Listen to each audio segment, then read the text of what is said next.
I'm standing on the marble steps of my newly purchased $50 million oceanfront resort, watching my mother and sister drive up in their rental car for what they think is a family reconciliation weekend.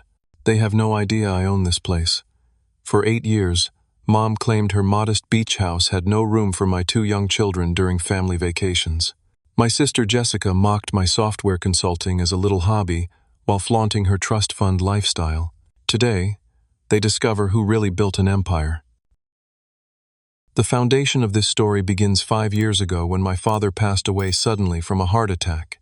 I was 28 then, recently divorced, and struggling to raise my 2 children, Emma, who was 3, and Jake, who was 1. Dad's death shattered our family in ways I never anticipated, but what hurt most was how it revealed the fault lines that had always existed beneath the surface. My mother, Helen, inherited Dad's comfortable beach house in Cape Cod, a charming 3-bedroom cottage that Dad had bought back in 1989 as a fixer-upper. Over the years, he'd transformed it into the family gathering place, where we spent every major holiday and summer vacation. The house held decades of memories, from my childhood sandcastle competitions to teaching my own kids to swim in the shallow tide pools nearby. After the funeral, I desperately wanted to maintain these family traditions for Emma and Jake. They'd lost their grandfather and were dealing with their parents' recent divorce. I thought keeping them connected to family memories might provide some stability in their chaotic little world. The first rejection came that spring when I called Mom excitedly about bringing the kids for 4th of July weekend. I'd already told Emma and Jake about the plans, and they were bouncing off the walls with anticipation. Emma had been practicing her swimming strokes in our apartment complex pool, determined to show Grandma how brave she'd become in the water. Mom's response was like ice water. "William, you know the house barely fits Jessica and her family. Maybe next time." Her tone was dismissive, almost annoyed that I'd even asked. I stood there holding the phone, watching Emma and Jake playing with their toy boats in the bathtub, completely unaware their summer dreams were crumbling. "Mom, I could bring air mattresses. The kids could sleep in sleeping bags. They just want to be part of the family tradition." "It's just not practical, dear. Jessica's 3 children need proper beds, and David needs his rest between his medical conferences." Jessica's children somehow always had reserved spots. Madison, Connor, and little Sophie got the 2 guest bedrooms, while Jessica and her husband David took the master suite. When I suggested that maybe we could alternate years or share weekends, Mom acted like I was being unreasonable. I hung up that night and found Emma standing in the hallway in her pajamas. "Daddy, are we going to see Grandma's beach this summer?" Looking into her hopeful brown eyes, I couldn't bring myself to tell her the truth. "We'll see, sweetheart.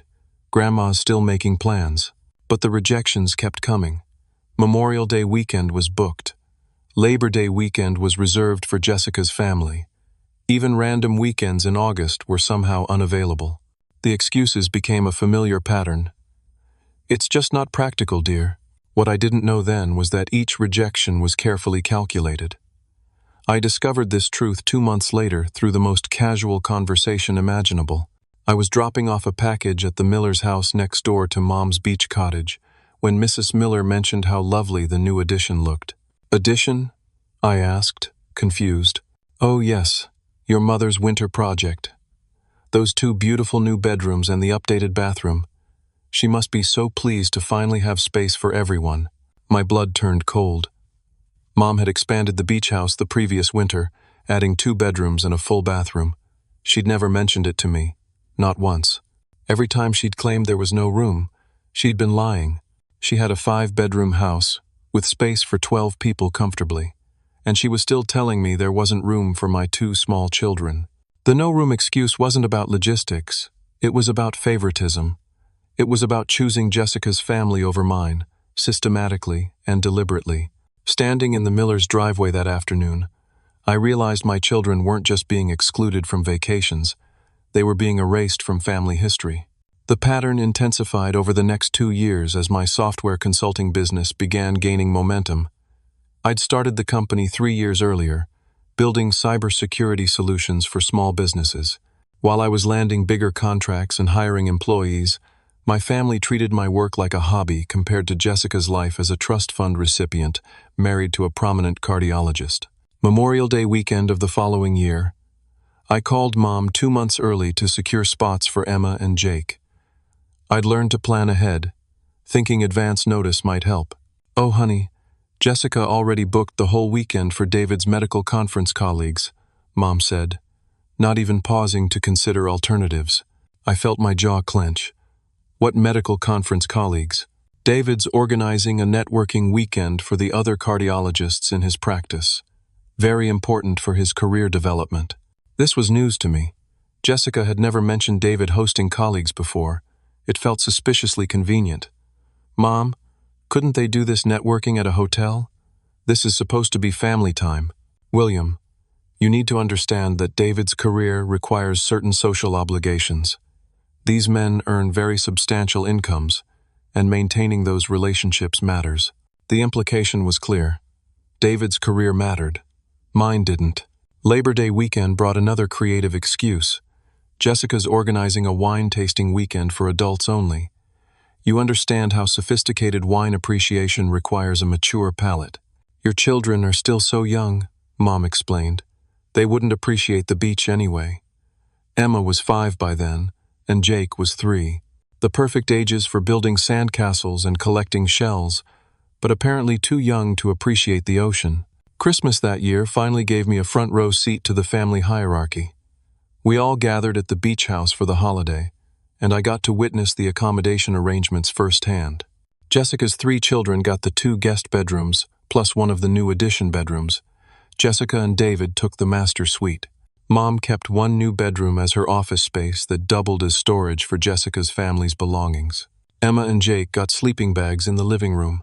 I watched my 5-year-old daughter trying to get comfortable on the hardwood floor, while her cousins complained about thread count in their comfortable beds upstairs. When Emma asked why they couldn't have real beds like Madison and Connor, I didn't have an answer that wouldn't break her heart.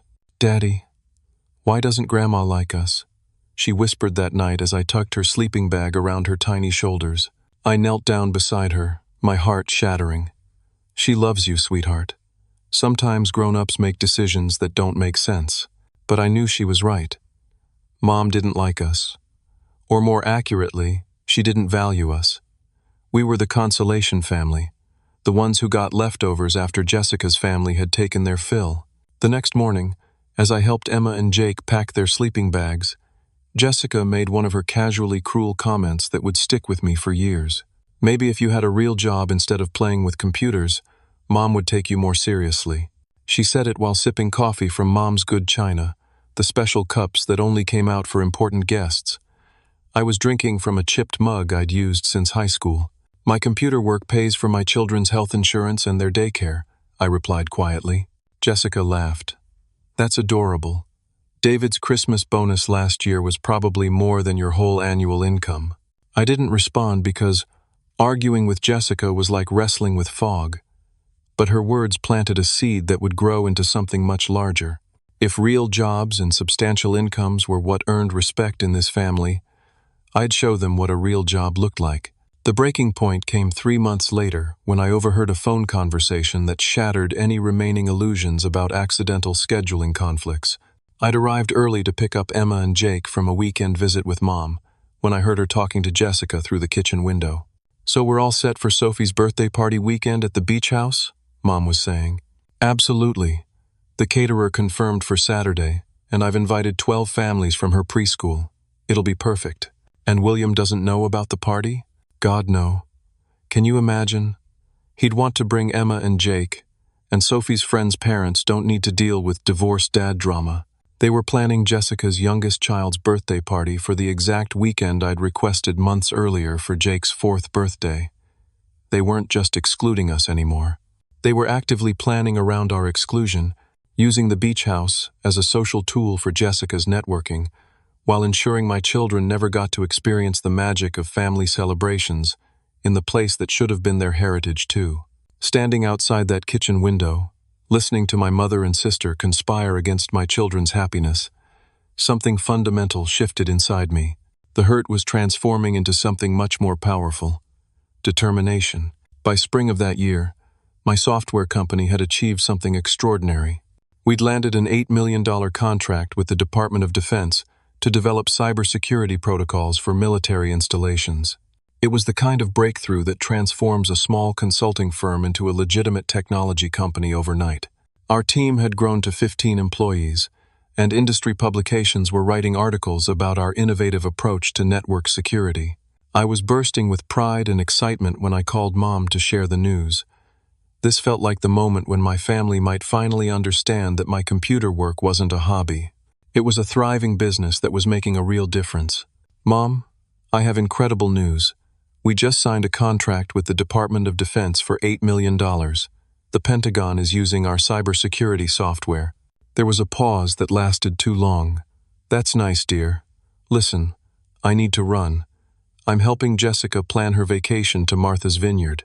That's nice, dear. $8 million from the United States government was nice, dear. I just achieved something that put my company in the top tier of cybersecurity firms nationwide, and my mother's response was the same tone she'd use if I'd told her I'd found a good parking spot. Mom, do you understand what this means? This contract validates everything I've been building. We're not just a small consulting firm anymore. I'm sure it's very exciting for you, William, but I really do need to help Jessica. She's planning this elaborate anniversary trip for her and David, and there are so many details to coordinate. I hung up feeling deflated and angry.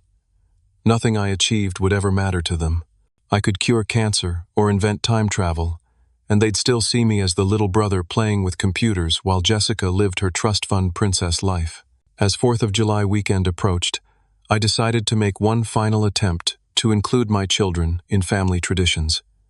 Emma was 6 now, and Jake was 4. They were old enough to remember being excluded, old enough to internalize the message that they weren't important enough for family celebrations. I called Mom with what I thought was a reasonable proposal. I'm willing to pay for hotel rooms nearby for me and the kids. We don't need to stay at the beach house. I just want Emma and Jake to be part of the family beach day and barbecue. Mom's exasperated sigh came through the phone clearly. William, this is exactly what I mean. You're being pushy and dramatic. The weekend is planned, and adding more people changes the whole dynamic. More people? Mom, they're your grandchildren. They're children who need constant supervision. Jessica's kids are older and more independent. Before I could respond, I heard Jessica's voice in the background asking for the phone. Mom handed it over without asking if I minded. Look, little brother, Jessica said, using the condescending tone she'd perfected over 30 years. Just accept that some people are beach people and some aren't. Instead of trying to insert yourself into our plans, why don't you get your own vacation? Jessica, I'm not trying to insert myself. I'm trying to include my children in their own family. She laughed, and the sound was like fingernails on a chalkboard. When your computer hobby becomes a real business, maybe we'll talk. But until then, stop making everything about you. I was still processing the insult when my phone buzzed with another call. My lawyer's name appeared on the screen. I need to take this, I told Jessica. Sure, go play businessman, she said before hanging up.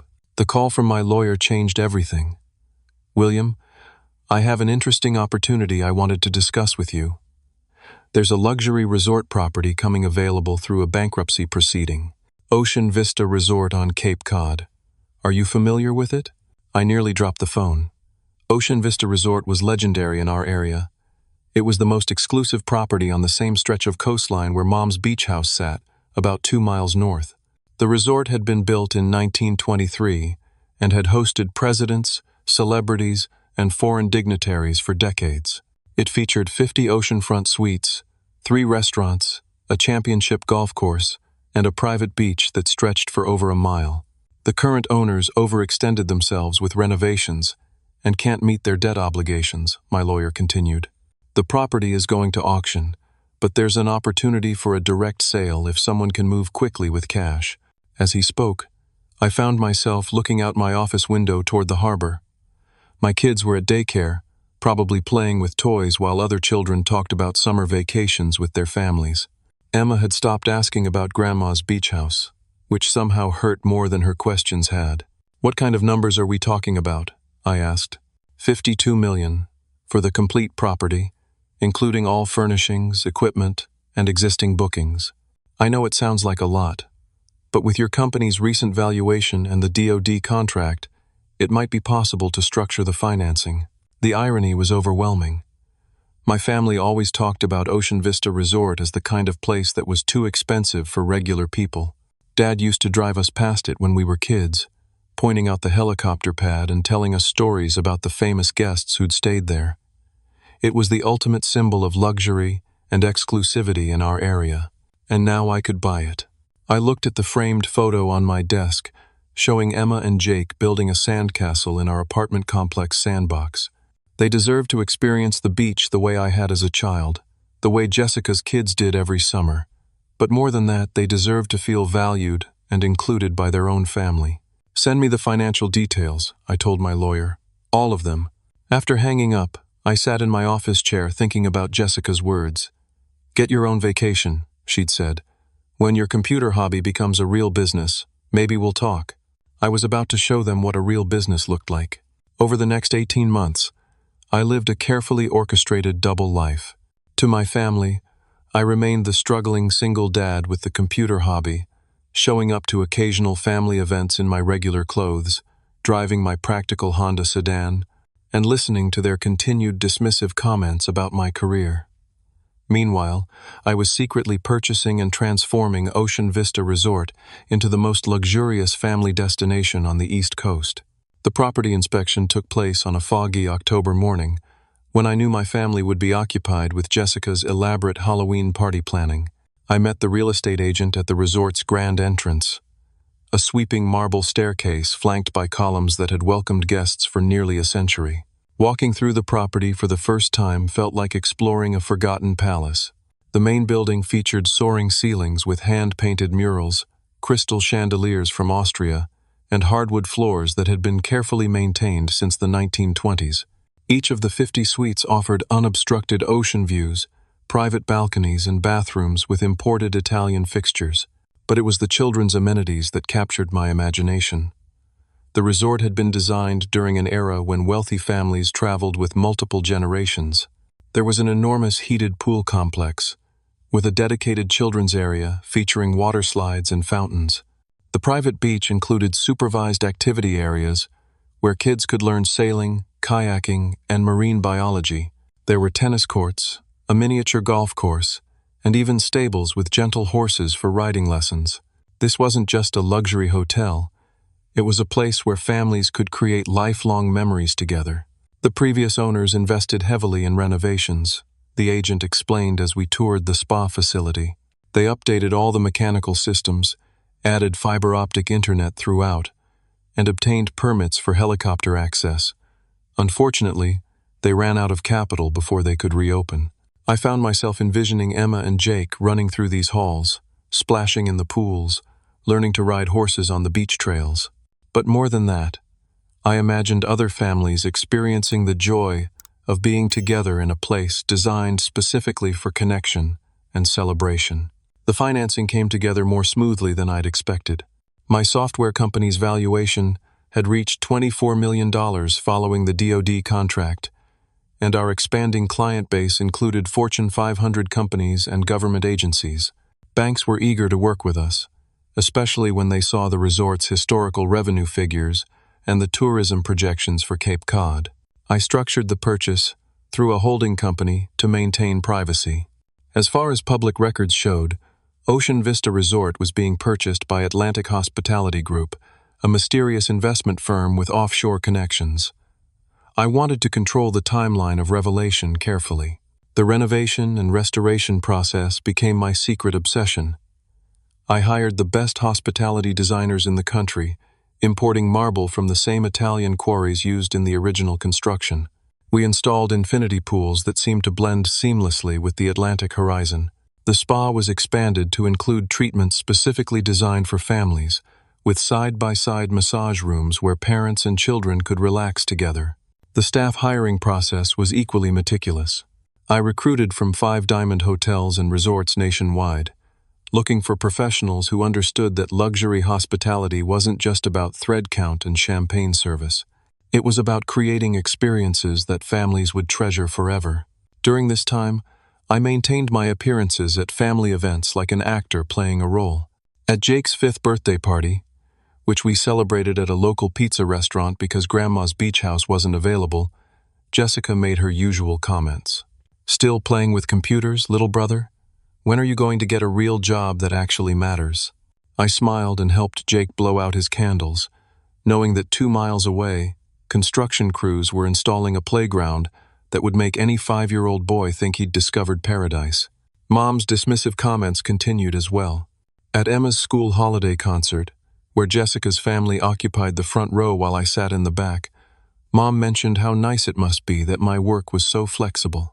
"It's wonderful that your computer hobby gives you time to attend these little school events," she said with what she probably thought was kindness.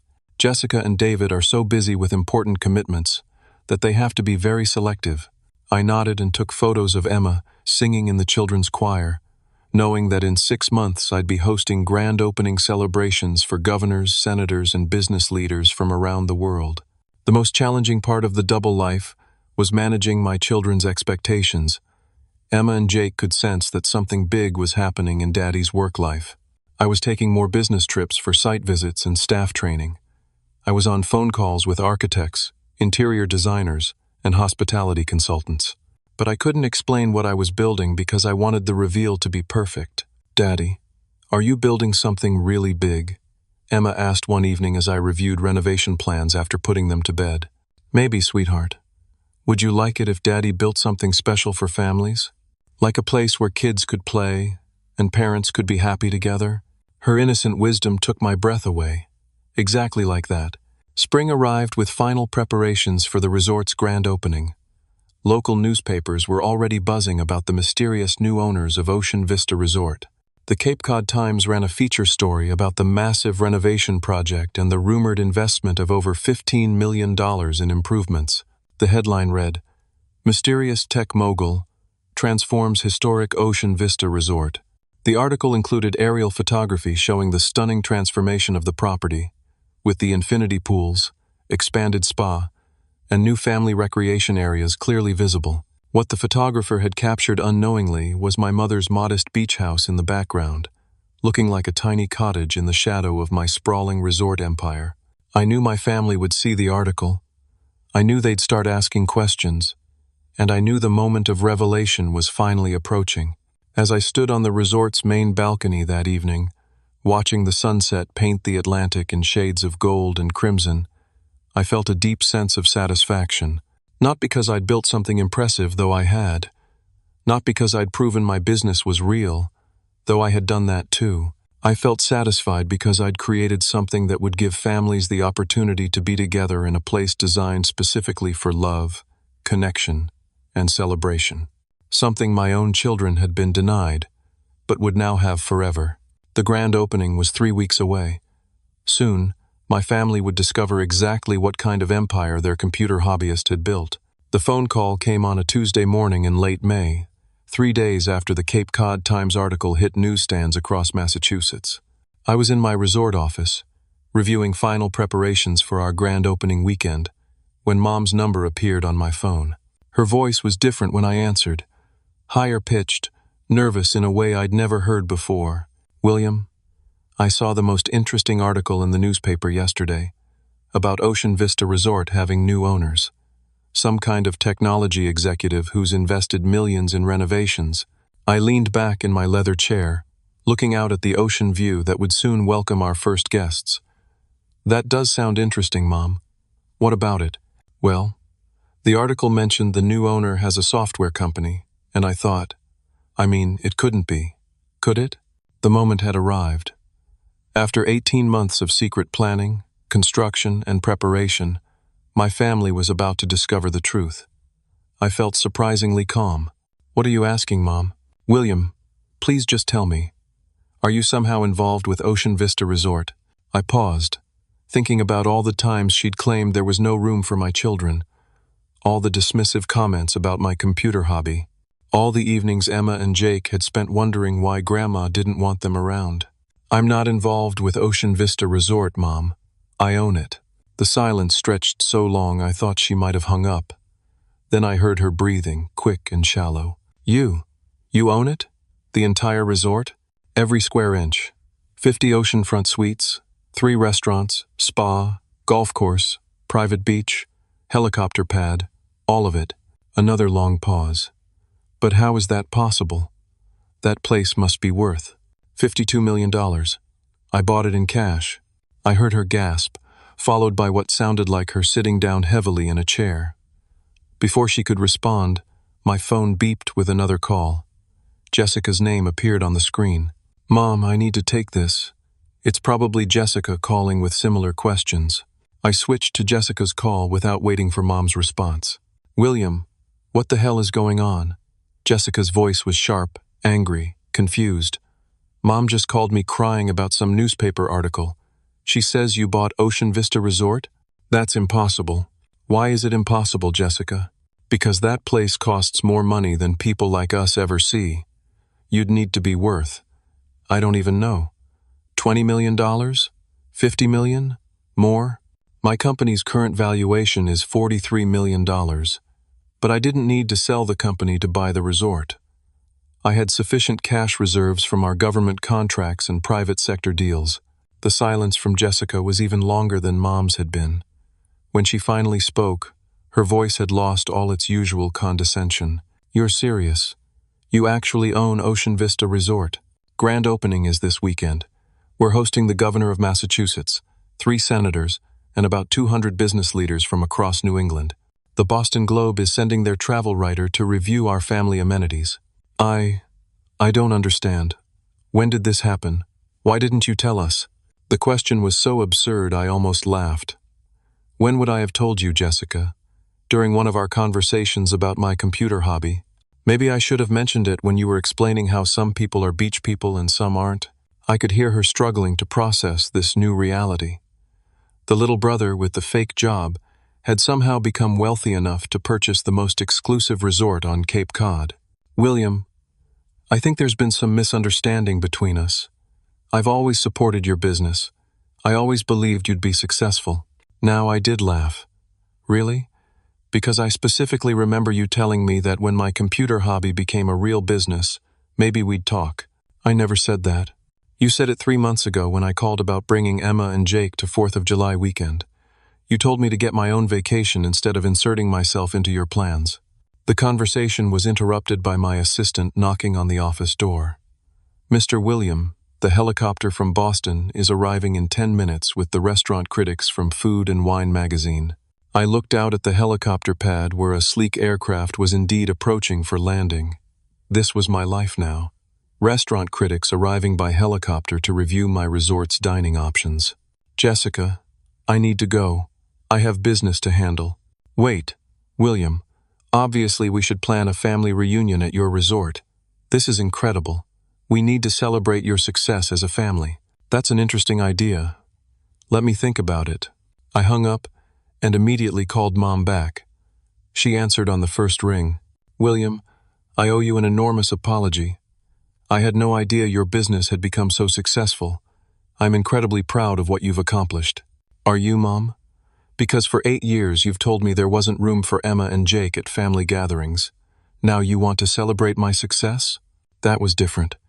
The beach house really was small, and managing multiple families with young children was complicated. The beach house has 5 bedrooms and sleeps 12 people comfortably. I know because I've reviewed the rental listings you post online. Another sharp silence. What rental listings? oceanviewcapecodcottage.com. You rent the beach house to strangers for $800 per night on weekends. When you tell me there's no room for my family, I heard her sharp intake of breath. I'd done my research thoroughly. For 3 years, Mom had been running the beach house as a vacation rental business, advertising it as perfect for large family gatherings, while simultaneously telling me it was too small for my children. Those rentals help me maintain the property. The income pays for upkeep and repairs. The same weekends I requested for Jake's birthdays, you were renting to complete strangers because $800 was more valuable to you than your grandson's happiness. William, you're taking this the wrong way. The wrong way? Mom, I have screenshots of your rental calendar. The weekend I requested for Emma's 6th birthday party, you rented to a family from Connecticut. You chose rental income over your granddaughter's birthday celebration. Before she could respond, Jessica called back. I looked at both phones ringing and realized this was the conversation I'd been preparing for since the day I'd overheard them planning Sophie's birthday party at the beach house. I need to go, Mom. I have a resort to run. But I want you and Jessica to think carefully about something. For 8 years, you've made my children feel unwelcome and unimportant. You've dismissed my career and my success. You've chosen convenience and money over family relationships. But we can fix this now. We're family. Yes, we are family. And I've spent the last year and a half building the most beautiful family resort on the East Coast. A place designed specifically for bringing families together and creating memories that last forever. I paused, looking out at the infinity pools where families would soon be laughing and playing together. Unfortunately, Mom, when I look at our booking calendar for the summer, I'm finding the same thing you found for 8 years. There just isn't room. The grand opening weekend exceeded every expectation. Ocean Vista Resort welcomed governors, senators, business leaders, and travel writers from the most prestigious publications in the country. The Boston Globe's review called it a masterpiece of family luxury that sets a new standard for East Coast hospitality. The New York Times travel section featured us on their front page with the headline, "Where Luxury Meets Family Values." But the most important guests that weekend were Emma and Jake, who finally got to experience what it felt like to be valued and celebrated. They rode horses on the beach, learned to sail in the protected cove, and fell asleep each night in an oceanfront suite larger than our entire apartment. "Daddy, did you really build all this for families?" Emma asked, as we watched the sunset from our private balcony. "I built it because every family deserves a place where they can be together and feel special," I told her. What I didn't tell her was that I'd also sent formal invitations to Mom and Jessica for the grand opening weekend.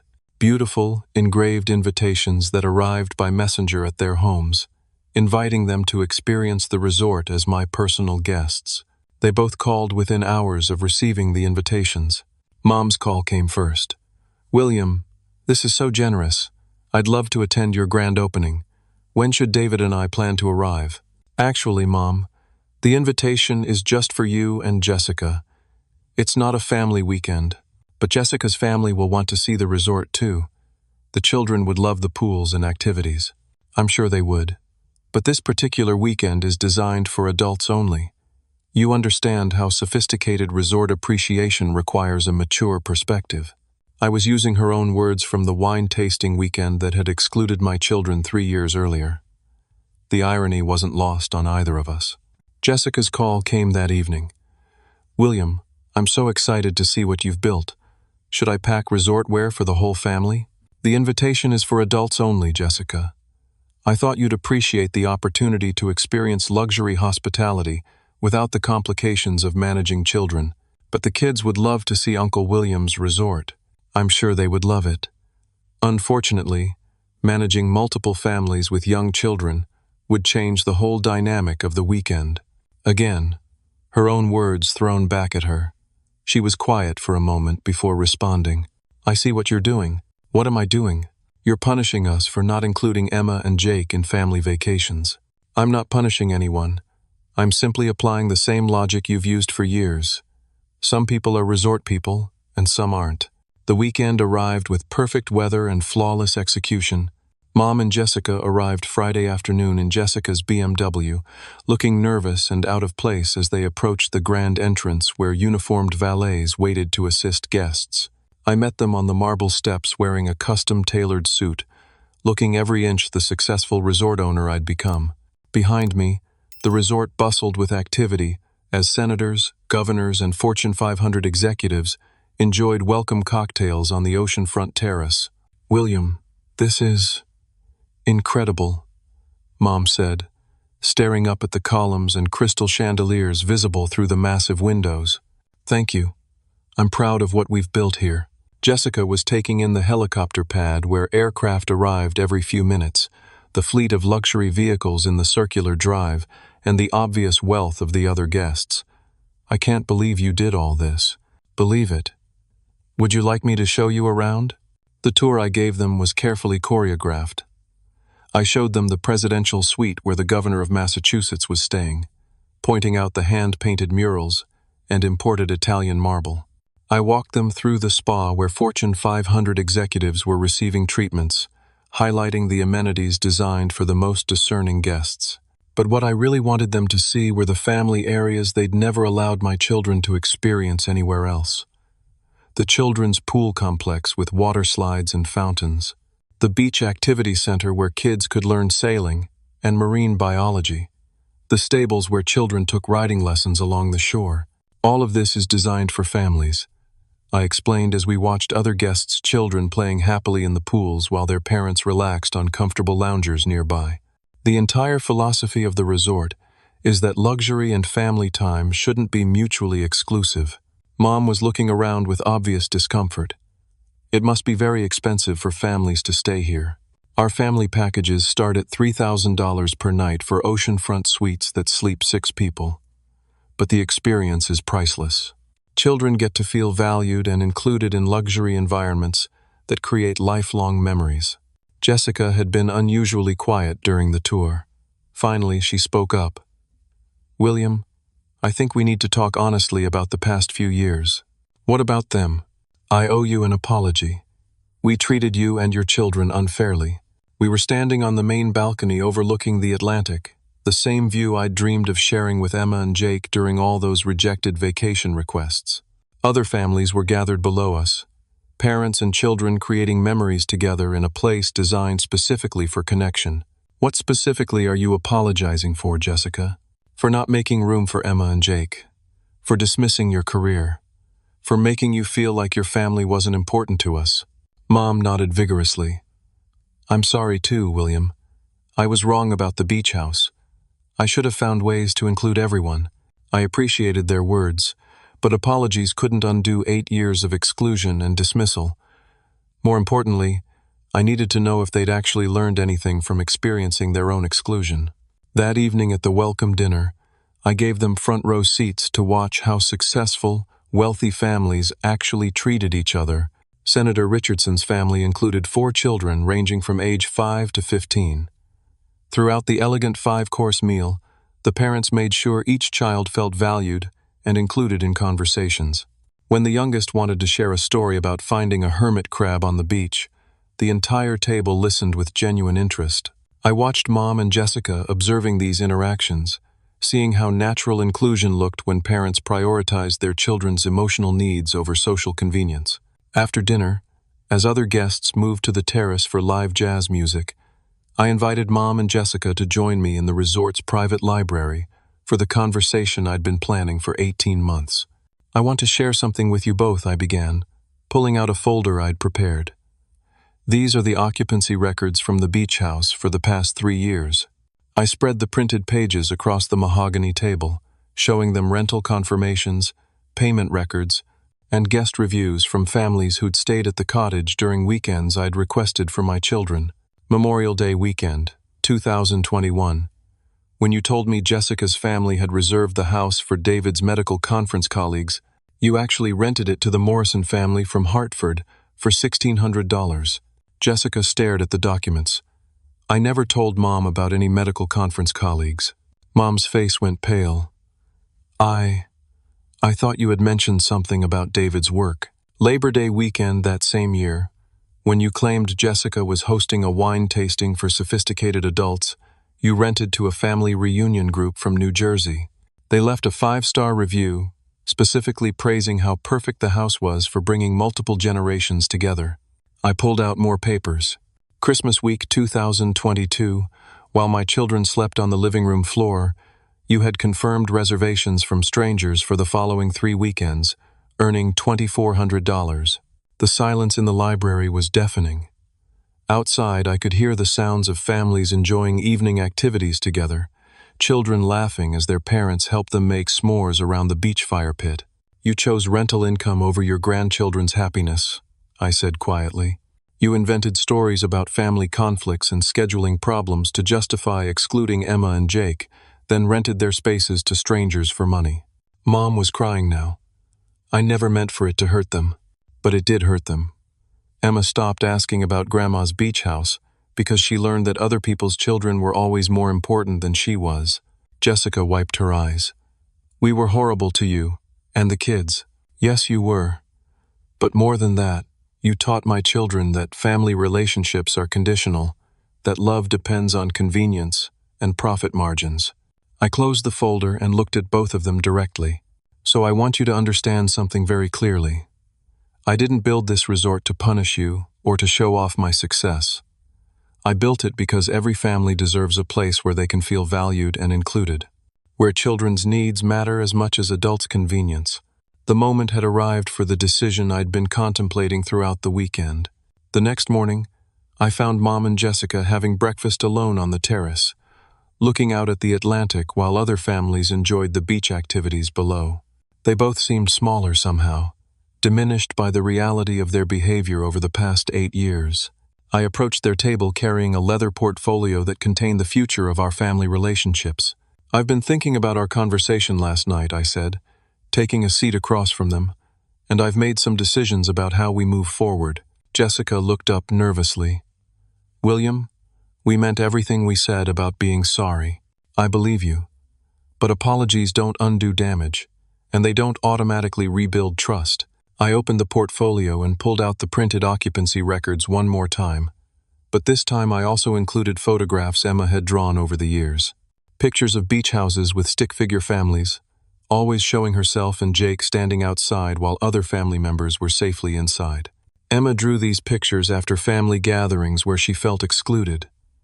This one shows Grandma's beach house with Madison, Connor, and Sophie playing in the waves while she and Jake watch from the road.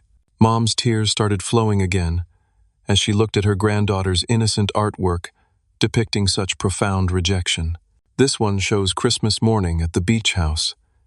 Notice how she drew herself and Jake in the living room while everyone else is upstairs in beds. Jessica covered her mouth with her hand. I never realized she was paying such close attention. Children always pay attention. They internalize everything, especially messages about whether they're wanted and valued by their own family. I pulled out another document. "These are the rental reviews from families who stayed at your beach house, Mom. Listen to what the Morrison family wrote. Perfect house for bringing our whole family together. The kids loved having space to play while the adults could relax. We felt so welcomed and included in this beautiful family home."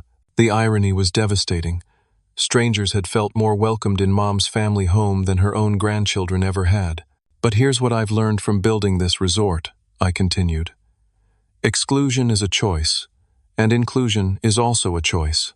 Families can choose to make room for everyone, or they can choose to prioritize comfort and convenience over relationships." I closed the portfolio and looked directly at both of them. "I'm choosing inclusion. Not because you've apologized, but because Emma and Jake deserve to grow up knowing that family means making space for each other, no matter what." Jessica looked confused. "What does that mean?" "It means that starting this summer, Ocean Vista Resort will host an annual family reunion weekend. Every member of our family is invited, including David and all the children. Emma and Jake will finally get to experience what it feels like to be welcomed and celebrated by their own family." Mom's face lit up with hope. "Really? You do that after everything we've put you through?" "I'm not doing it for you, Mom. I'm doing it for my children, and for Jessica's children too. Madison, Connor, and Sophie deserve to know their cousins. They deserve to understand that family relationships are about love and inclusion, not competition and hierarchy." I pulled out the final document in my portfolio, a beautifully designed invitation for the first annual family reunion weekend. There are, however, new rules for how our family operates. Everyone pays their own way for resort stays, just like any other guests. There are no special family discounts or free accommodations. Jessica nodded. "That's completely fair. Family reunion weekend is planned and hosted equally by all family members. No one person gets to make unilateral decisions about activities or accommodations." "Of course," Mom agreed eagerly. "And most importantly, every child in this family gets treated with equal respect and consideration. Emma and Jake's needs matter just as much as Madison, Connor, and Sophie's needs." I handed them each a copy of the reunion invitation. "This year's theme is making room for everyone. I thought you'd appreciate the irony." Over the following months, something beautiful happened. Our first family reunion weekend wasn't perfect, but it was genuine. Jessica's children got to know Emma and Jake as real people instead of distant relatives they rarely saw. Mom made obvious efforts to engage with my children equally, asking about their school projects and celebrating their achievements. More importantly, I watched my own children begin to heal from years of feeling excluded. Emma started drawing pictures of beach houses where everyone was inside together. Jake stopped asking why some family members didn't like us. The business impact of the resort exceeded all projections. We were booked solid through the next 2 summers, with waiting lists for our family packages. Travel publications featured us regularly as the gold standard for luxury family resorts. But the personal satisfaction went far deeper than financial success. I'd learned that the most powerful response to "there's no room" isn't anger or resentment. It's creating your own space, and then choosing to use that space for healing rather than revenge. The following Christmas, we held our family celebration at Ocean Vista Resort instead of Mom's beach house. This time, every child had their own beautiful room. Every family member felt valued and included, and the conversations were about shared experiences rather than competitions or hierarchies. On Christmas morning, as I watched Emma and Jake opening presents alongside their cousins in the resort's grand salon, Mom approached me quietly. "William, I need to tell you something. Watching you choose forgiveness over punishment, inclusion over exclusion, you've taught me what family leadership actually looks like." "What do you mean?" "I spent years using the beach house as a tool for control and favoritism. You built something 10 times larger and more beautiful, and you're using it to bring people together. That's the difference between managing a family and leading one." Jessica overheard and joined our conversation. "He's right, Mom. William didn't just build a resort. He built a new foundation for how our family relates to each other." The final validation came from an unexpected source. Madison, Jessica's oldest daughter, who was now 13, pulled me aside after dinner. "Uncle William, I want to thank you for including Emma and Jake in everything. I never realized how mean we were being before. They're actually really fun to hang out with." "What made you realize that?" "Emma told me about all the times she drew pictures of beach houses where she and Jake were left outside. It made me feel terrible. I never want any kid to feel like that because of something our family did." Standing there in the resort lobby, surrounded by family members who were finally treating each other with genuine love and respect, I realized I'd achieved something more valuable than business success. I'd broken a cycle of favoritism and exclusion that could have damaged my children's understanding of family relationships for their entire lives. The resort continues to thrive, hosting families from around the world who want to experience luxury hospitality designed specifically for creating connections across generations. But every summer, during our family reunion weekend, I'm reminded of the real reason I built this place. It wasn't to prove my success or get revenge on people who'd hurt me. It was to show my children that when someone tells you there isn't room, you have choices. You can accept exclusion, or you can create inclusion. You can perpetuate patterns of hurt, or you can break them. I learned that sometimes the best way to change people's hearts is to show them their own reflection. When Mom and Jessica experienced exclusion themselves, they finally understood what they'd been doing to my children. But more importantly, when they saw me choose inclusion over revenge, they learned what family leadership actually looks like. Emma is 11 now, and Jake is 9. They're growing up with the unshakable knowledge that they are valued, wanted, and included in their family. They're learning that love means making room for each other, not finding reasons to exclude.